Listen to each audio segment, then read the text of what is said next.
मेरे प्यारे बच्चों ध्यान दीजिए। आज हम आप लोगों को कक्षा 12वीं के भौतिक विज्ञान के लेसन संधारित्र के बारे में जो है कि बता रहे हैं। तो कह रहे हैं कि संधारित्र क्या है? ऐसा समायोजन जिसमें किसी चालक के आकार में परिवर्तन किए बिना उस पर आवेश की पर्याप्त मात्रा संचित की जा सकती है, संधारित्र कहलाता है। कह रहा है क्या? ऐसा समायोजन, ऐसी व्यवस्था जिसमें किसी चालक के आधार में परिवर्तन नहीं किया जाता है, उसका आधार वही रहता है, किए बिना उस पर आवेश की पर्याप्त मात्रा संचित की जा सकती है।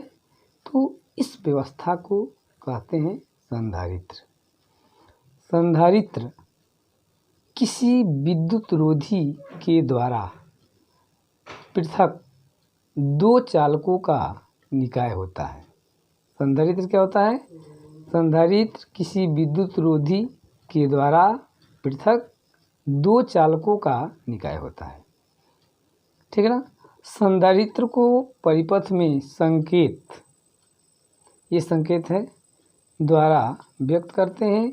दो पैरेलल लाइन्स होंगी और इस लाइन में इस तरह की निशान दिया रहेगा। समांतर प्लेट संधारित्र को हमें अध्ययन करना है। तो मान लेंगे ये समांतर प्लेट संधारित्र है।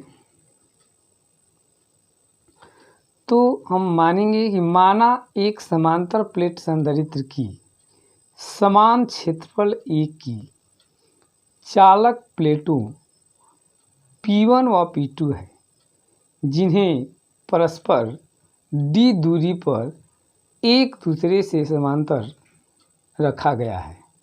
प्लेटों के मध्य निर्वात या वायु है। क्या कर रहा है? हम मान लेंगे, माना एक समांतर प्लेट संधारित्र की समान क्षेत्रफल एक की चालक प्लेटों, कौन सी चालक प्लेट है भाई? तो ये है P1 व P2। ये चालक प्लेटें हैं P1 व P2, जिनके बीच की दूरी कितनी है? d है। तो यही कह रहा है कि माना एक समांतर प्लेट संधारित्र की समान क्षेत्रफल एक की चालक प्लेटों P1 व P2 है, जिन्हें परस्पर d दूरी पर क्या कर देगा? रखा गया है, एक दूसरे से समांतर रखा गया है। प्लेटों के बीच में निर्वात या वायु है। ठीक है ना?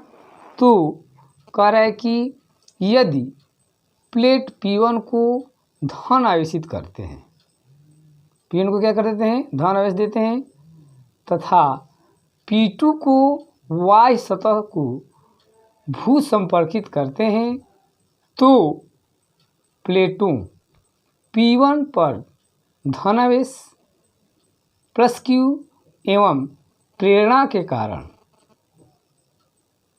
प्लेट P2 की आंतरिक सतह पर माइनस Q आवेश हो जाता है। प्लेट P1 पर धन आवेश देते हैं तो प्रेरणा के कारण प्लेट P2 की आंतरिक सतह पर माइनस Q आवेश होता है, जो कि प्लेटों P1 के प्लस Q आवेश से बद्ध रहता है। जो P2 पर माइनस आवेश होगा वो P1 के प्लस आवेश से बद्ध रहता है। यदि प्लेटों के मध्य दूरी अल्प हो, करेक्ट, दोनों प्लेटों की मध्य दूरी बहुत ही अल्प हो, तो प्लेटों के मध्य भाग में एक समान विद्युत क्षेत्र उत्पन्न होगा। यदि दूरी बहुत ज़्यादा नहीं हो तो दोनों के बीच में जो विद्युत क्षेत्र उत्पन्न होगा वे समान होगा। ये प्लेटें हैं। समांतर प्लेट संधारित्र का देखिए चित्र जो है कि आपको दिखाया गया है। अब कह रहा है कि प्लेट P1 के कारण विद्युत क्षेत्र E1 equal sigma by 2 pi epsilon 0। Plate P2 के कारण विद्युत क्षेत्र E2 equal sigma by 2 pi epsilon 0। तो प्लेट P1 के कारण विद्युत क्षेत्र हो जाएगा E1 equal sigma by 2 pi epsilon 0, और ये हो जाएगा प्लेट P2 के कारण विद्युत क्षेत्र E2 equal sigma by 2 pi epsilon 0। अतः प्लेटों के मध्य भाग में कुल विद्युत क्षेत्र equal E1 plus E2 equal, अब E1 की value sigma by 2 epsilon 0 plus sigma by 2 epsilon 0 equal, अब जोड़ देंगे तो सिग्मा बाई एप्सिलॉन 0, जहाँ सिग्मा इक्वल क्यू बाई ए प्लेटों का पृष्ठ आवेश घनत्व है। सिग्मा इक्वल क्यू बाई ए क्या है? प्लेटों का पृष्ठ आवेश घनत्व है।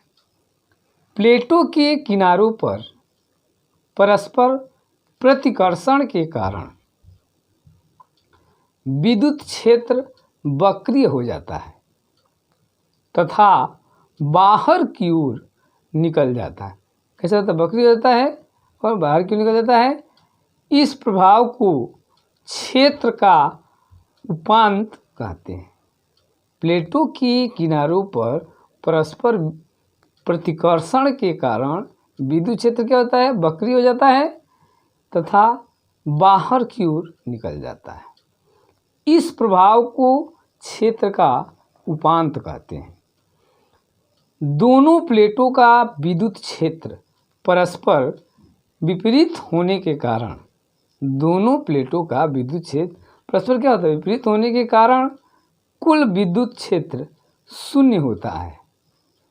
ये विपरीत है तो sigma by 2 pi epsilon 0 minus sigma by 2 pi epsilon 0 equal 0।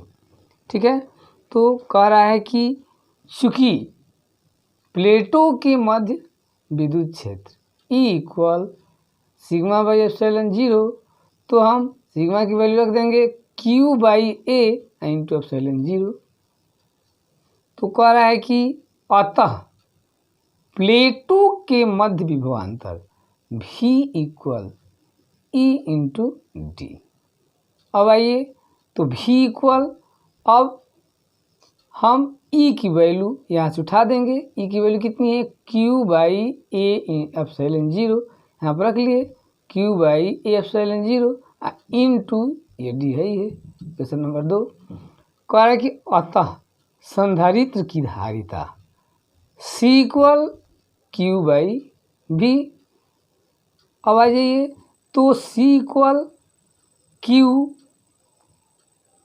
By Q into D by A epsilon 0। यहाँ पर C equal Q by V, तो C इक्वल अब Q लिख दिए। अब पूरा ये V की value Q into D by A into epsilon 0, तो यहाँ पर रख देंगे V की जगह पर Q into D by A epsilon 0।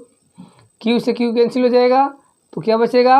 C equal A epsilon 0 by D, या C डायरेक्टली प्रोपोर्शनल A तथा C इन्वर्सली प्रोपोर्शनल D। कहने का मतलब ये है कि समांतर प्लेट संधारित्र की धारिता प्लेटों के क्षेत्रफल के समानुपाती तथा प्लेटों के मध्य की दूरी के व्युत्क्रमानुपाती होता है। कह रहा है कि समांतर प्लेट संधारित्र की धारिता प्लेटों के क्षेत्रफल के समानुपाती तथा प्लेटों के मध्य की दूरी के व्युत्क्रमानुपाती होता है। अधिक धारिता के लिए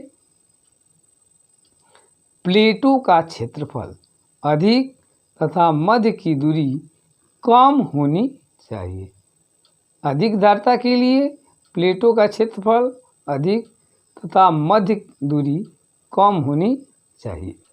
ठीक है ना, तो ये हो गया आपका समांतर प्लेट संधारित्र। ठीक है ना, अब अगले टॉपिक के लिए मिलते हैं नेक्स्ट वीडियो में, तब तक थैंक्स।